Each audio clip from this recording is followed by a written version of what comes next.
Hello everyone!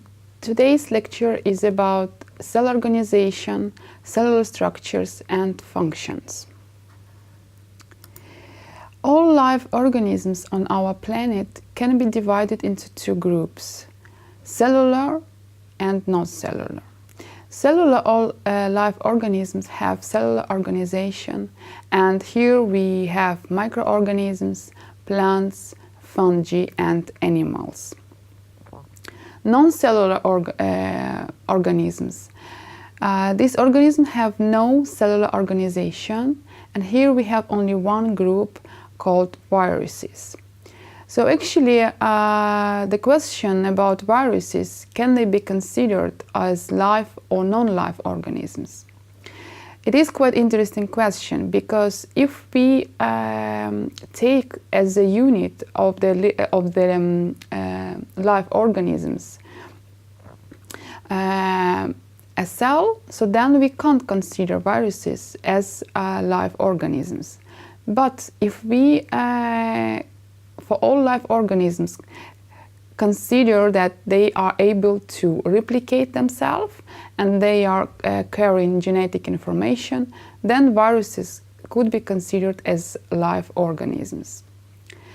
Thus, in general, viruses they are placed on the border of something being live and non-live. All cellular organisms or organisms having cellular organization can be divided into two groups, unicellular and multicellular. Unicellular organisms, it's organisms which having one cell, so the whole organism is one cell. And multicellular organisms, it's a complex organisms which having many cells organized together in one organism. We see unicellular and multicellular organisms in all different groups of live organisms, in microorganisms, plants, animals and fungi. If we look at the microorganisms, the typical example of unicellular organism is bacteria. So usually bacteria, they are in the form of single cell. While some bacteria are able to be present in the form of multicellular organisms when several cells are organized together, for example, in the form of chains. In plants, we also have unicellular organisms, as for example algae, and the multicellular organism is, for example, tree, grasses, flowers. In fungi, the example of unicellular organism is yeasts, and the so-called true fungi or mushrooms, they are having a complex multicellular structure. And finally, animals. An example of unicellular animals is so-called low-level animals, protista. So their whole organism is just one cell, and all so-called high-level animals, as for example monkey you see here, but also birds and insects and mammals and many others are multicellular organisms.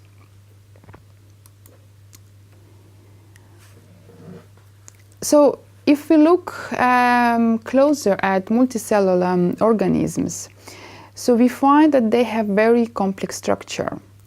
All their cells, they are organized into tissues, and this we see in both plants and animals. In animals we find 4 different types of tissues, and in plant it's 8 types of tissues. Tissues, they are further organized in organs.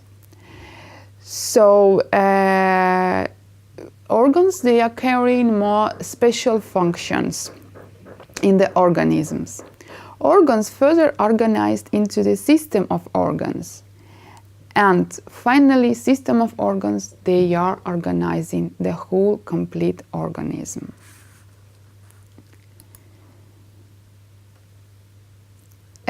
for the all cellularly organized organisms, cell is considered as a structural organizational unit.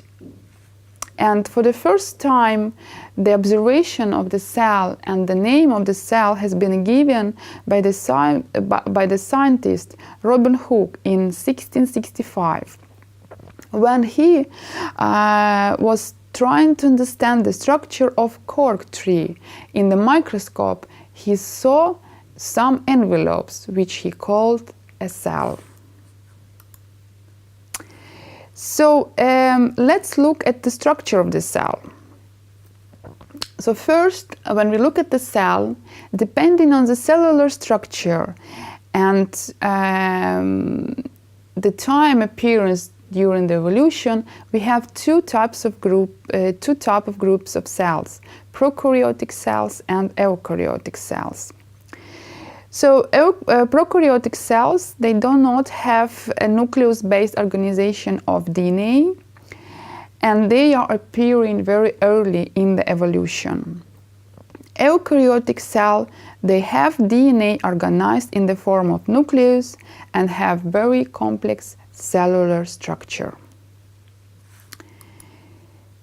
So first I will show you the common structures between eukaryotic and prokaryotic cell. Both type of cell has a DNA, the difference is just how it's organized in the cell. Both type of cell have ribosomes, that's organelles which are responsible for the synthesis of proteins in the cell. They have a cytoplasm, it's a jelly-like matrix which is holding actually all the organelles in the cell, and cytoplasmic membrane, which is separating all the content of the cell from the outer environment. So further, I will go into the more details of the eukaryotic cell, and we will look at all of the structures of eukaryotic cells. So eukaryotic cell, they are, as I said, it's much more complex than prokaryotic cell, and there is some common features, but also some significant differences between eukaryotic plant and eukaryotic animal cells. So first we start with the common structures for these two types of cells. And the first structure is plasmalemma, or sometimes is cytoplasmic membrane. And we look at the structure of this organelle. So plasmalemma, it has a very elastic structure, and it consists of bilayers of lipid connected with proteins. The main functions of plasmalemma are barrier function and transport function. So plasmalemma is actually surrounding the cell, and it's separating the content of the cell from the outside environment, and it is also responsible for transport of all nutrient components and metabolites through the, into the cell and outside of the cell. And also it's holding all the content of the cell. The next structure, which is common for both types of eukaryotic cells, it's a cytoskeleton. So inside cytoskeleton is we find inside of every eukaryotic cell, and it's jelly-like material that contains organic and non-organic compounds dissolved in water. So cytoskeleton is incorporated into the cytoplasma, and both are creating a kind of the skeleton of the cell, which and holding the structure of the cell. It's also dynamic, very dynamic structure, and it has the following functions for the cell. So it's maintaining cell form and also involved in the cell movement. So for example, when the organisms are unicellular, so these cells are also moving. Helping cellular transport of nutrients and metabolites, and also participating in cell division. The next organelle or cellular structure is ribosomes. So ribosomes, they are responsible for the synthesis of all proteins in the cells. So how they are doing this? So ribosomes are using RNA as a matrix to synthesize amino acids and proteins. And this process called translation. Usually ribosomes consist of two units, also called subunits, as you can see here, 1 and 2. And usually we have one big subunit and one small subunit. And between subunits, you have matrix RNA during the protein synthesis. So in a single cell, we can have millions of ribosomes, depends on the cell stage and activity. But protein synthesis is an ongoing process which goes continuously in the cells. The next structure is endoplasmic reticulum. And here, as you can see, there is two different types of this reticulum in plant and animal cells. So let's look what's the structure and what's the function. So we have two types of endoplasmic reticulum in our cells. It's rough endoplasmic reticulum and smooth endoplasmic reticulum. On the surface, what's the difference? For sure, they have own difference. On the surface of rough endoplasmic reticulum, we can find ribosomes, and which are not present on the surface of smooth endoplasmic reticulum. That's why actually rough has a name because of the presence of the ribosomes. And the function of the rough endoplasmic reticulum, it's a protein synthesis connected to the translation process happening in ribosomes. The smooth endoplasmic reticulum is responsible for synthesis of lipids and steroid hormones.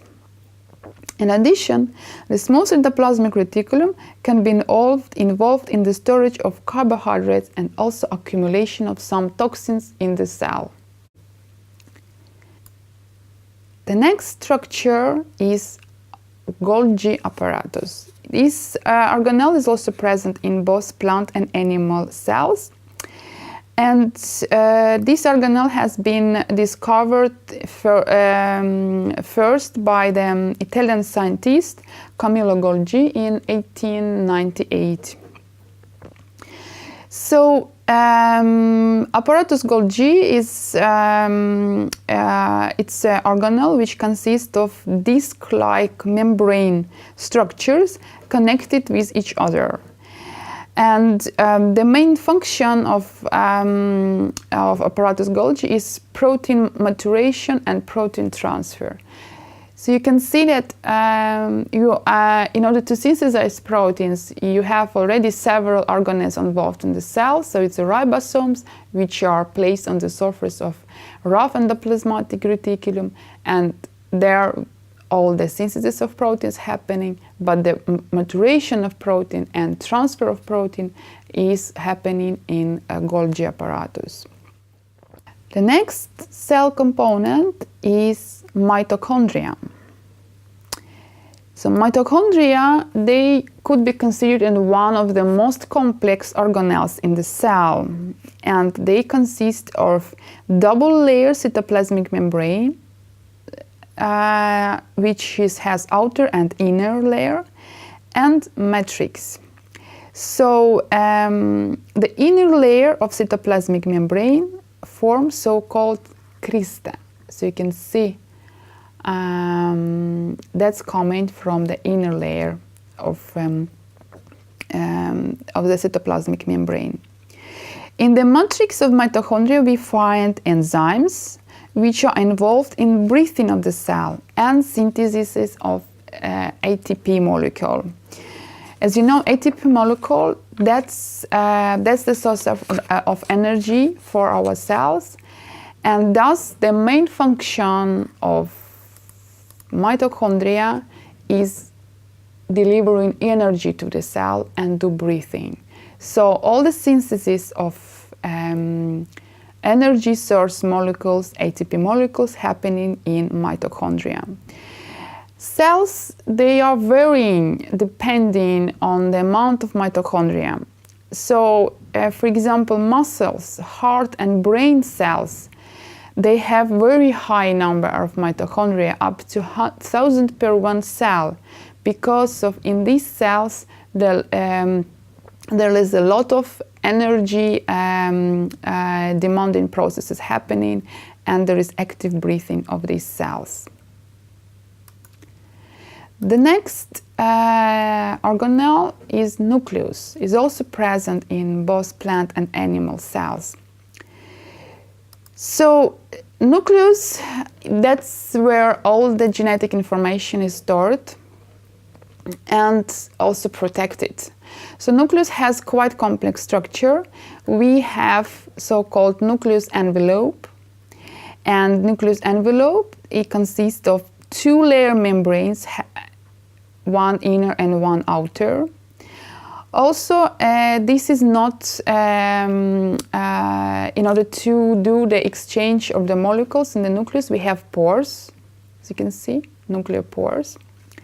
So under the membrane, we have matrix, which is called nucleoplasm. So in this is also a jelly-like material holding two components, the small nucleus and chromatin. Chromatin is a complex of DNA, RNA, and proteins. And the small nucleus here inside is a complex of proteins and RNA. So actually in the matrix under the membrane we have all our genetic information packed. The main functions of nucleus, for sure, that's the storage of the genetic information. But it's not only storage, that's where we get also DNA replication. So that's the process where the DNA molecule are multiplying. And in addition, nucleus involved in transcription, that's the synthesis of RNA molecules from the DNA molecules, and also involved in ribosome assembly. The next and the last common organelle with animal and plant cells, it's lysosomes and peroxisomes.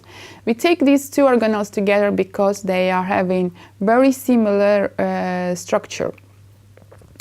So lysosome and peroxisome, that's a cellular structures which are filled in with enzymes. And lysosomes are forming so-called cellular digestive system, and they are responsible for digestion of all damaged structures of the cell and also some nutrients. While peroxisomes, they are involved in protection. They are protecting cell from hydrogen peroxide. Also, they are involved in toxification. Now we look at the structures which are present first only in animal cells and then only in plant cells. So the one structure called centrioles, they are present only in animal cells and we don't find them in plant cells. So centrioles are protein tubes grouped together. They are very often located close to nucleus in the cell, and the functions of centrioles are still unclear, but scientists know that they are involved in the cell division. plant cells. So in plant cells we find few more organelles which are absent in animal cells. So first is the cell wall. So all plant cells, in addition to the plasmalemma, they have very thick structure called cell wall.